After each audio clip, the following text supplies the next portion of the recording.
Today's sponsor is Advancement Courses. Stay tuned at the end of the show for a special coupon for 20% off any of their grad level professional development courses.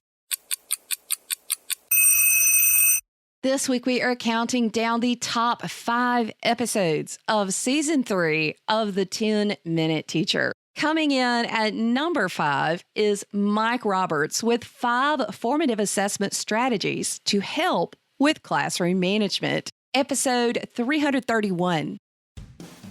The 10-Minute Teacher Podcast with Vicki Davis. Every weekday, you'll learn powerful, practical ways to be a more remarkable teacher today.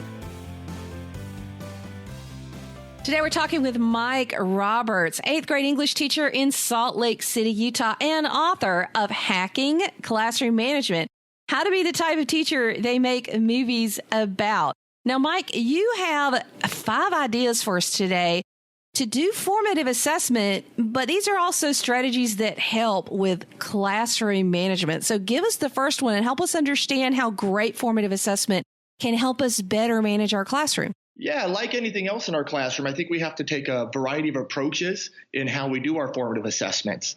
I think a lot of us fall back on the thumbs up, thumbs down, or the fist to 5 concept, which, I think is good. But I think the more engaged you can get your students in that process and really get them to think about the learning rather than just respond to it, I think that helps keep classroom management a lot more interactive for the students and a lot more engaging for them throughout the class. What's the first example?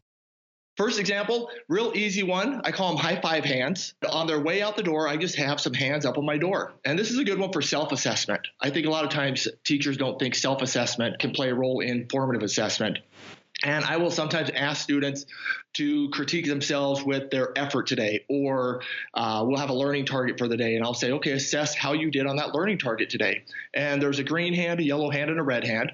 And they'll just real informally as they walk out, just high 5 that on the way out. You could also use emojis if you wanted to, put some big old emoji faces up there. And I also sometimes use this as a prior knowledge assessment as they're walking out. If we're going to be talking about irony the next day in my class, I'll say, okay, tomorrow we're going to be talking about irony. Slap your hand up there and let me know what your thoughts are on how you feel about irony. And that way, when they come into class the next day, I have an idea of where the conversation should be going. If I'm seeing a lot of kids slap the red hand, I know, okay, I got to start this, down low. If a lot of kids have already slapped the green hand, though, I know they may have some background on it. Oh, fantastic. Love it. Okay, what's your second? That first one was what I call a 1-minute assessment. And now I'm going to go into a couple 5-minute assessments. These are assessments that you can do either as an exit ticket, you can do it as an entry ticket, or you can do it sometime just in the middle of class. I'm a big fan of summarizing and using literacy in the classroom. 2 of my favorites are a Twitter summary, where students have to summarize what they have learned used to be 140, but now it's 280 characters. And I require them to include a hashtag or 2 in there. And this is where you really find out which kids get it and which kids don't. Those kids who are nailing their hashtags, it is unbelievable how cool it is when you see that kid really think through what they've learned and come up with this hashtag that just hits it right on the nail. Can you give me an example of what that would say with a hashtag and how you would know? We did one on Lord of the Flies a couple years ago, and this kid was really going through, and I had him summarize, I think it was chapter 11, and it's a chapter where a big rock falls on a kid, and their hashtag was #watch for falling rocks. Oh, cool. Yeah, so it was really cool to see them think through, and they didn't just go through. They tied something that from their life into the reading, and it was really cool to see something like that play out. The other one that I really like for the little 5-minute assessment is what I call the Haiku review, where students summarize or review the learning target for the day in a haiku format. So 5 syllables, 7 syllables, 5 syllables. I know a lot of you are like, my students would not do that. They will, I promise. And it's really fun to see them like counting out syllables. You see them like patting their hand or tapping their jaw. And again, you get these kids who might be quiet or might not be that engaged. And here's their chance to kind of share some of that creativity. And in both of these, I call them a 5-minute assessment, but I always like to have them presented as well. So you might want to add a little 5-minute extra onto the back end of both of those. Awesome. Okay, what's our fourth? Then we go into what I call 15-minute assessments.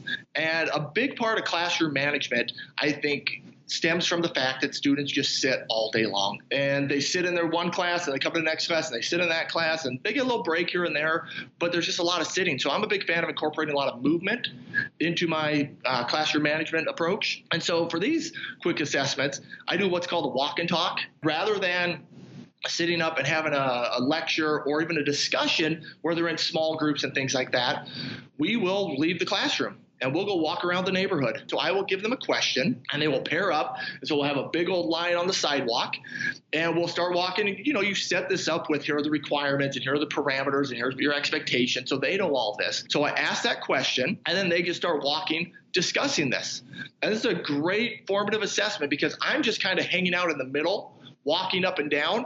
And all I'm really listening for with each question are a couple key words. And if they're saying those key words, then I'm feeling pretty confident that they're getting this concept. And walk and talks are great because it gets them out moving. Anytime you can leave the classroom, it's a fun thing for kids and they really get excited about it. If you're not quite ready to leave your classroom, another one that I would throw in there would be what I call musical chairs.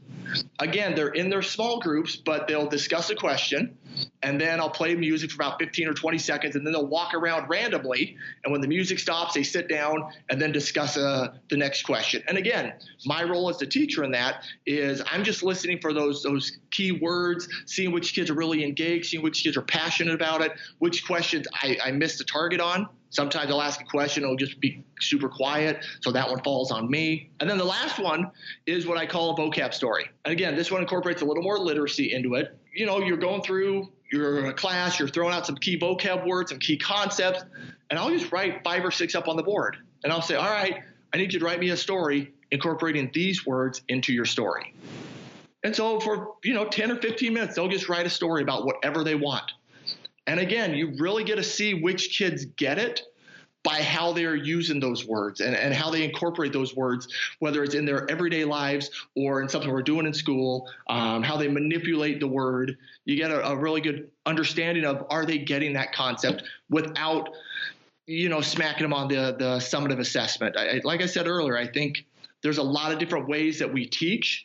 And I think our formative assessments should do something in those same line where, you give that active kid the chance to move. You give that quiet kid that chance to show their artistic talent and just try to throw out as many different options as possible. So, Mike, what's one thing you wish that every teacher understood about doing formative assessment right?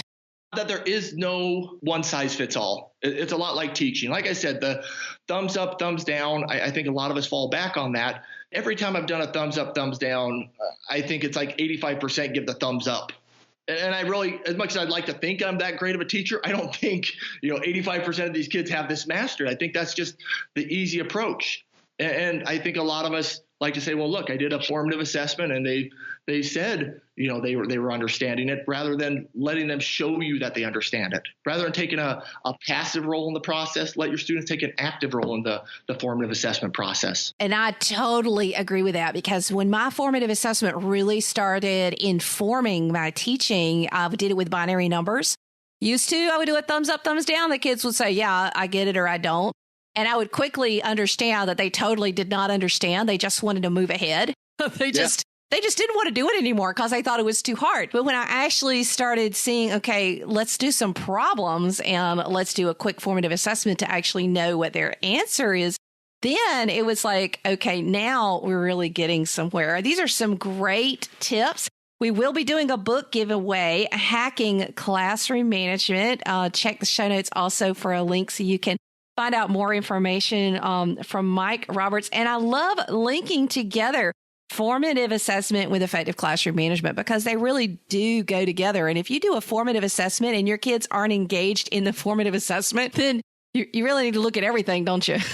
Yeah, absolutely. And one of the things about the book is I know a lot of schools differ in how much technology they have. So I try to incorporate ideas that anybody can use. Regardless of whether you're a kindergarten teacher or 12th grade teacher, you have tons of technology or limited technology. These are just good strategies to help get your kids engaged in what's going on. So, remarkable teachers, remember, we need to be checking for understanding pretty often, 15 to 20 minutes at least in our class period, 2 to 3 times a class period if you have a 50-minute period like I do. So let's do this. Let's be remarkable. Let's be amazing teachers.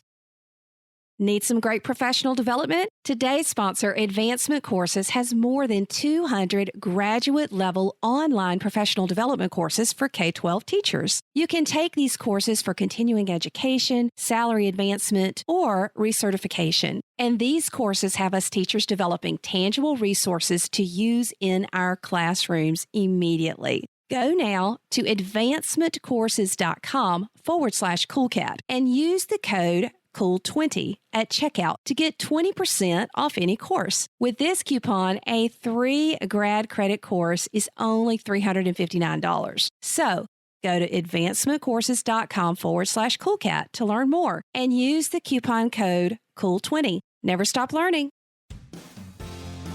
Thank you for listening to the 10-Minute Teacher Podcast. You can download the show notes and see the archive at coolcatteacher.com/podcast. Never stop learning.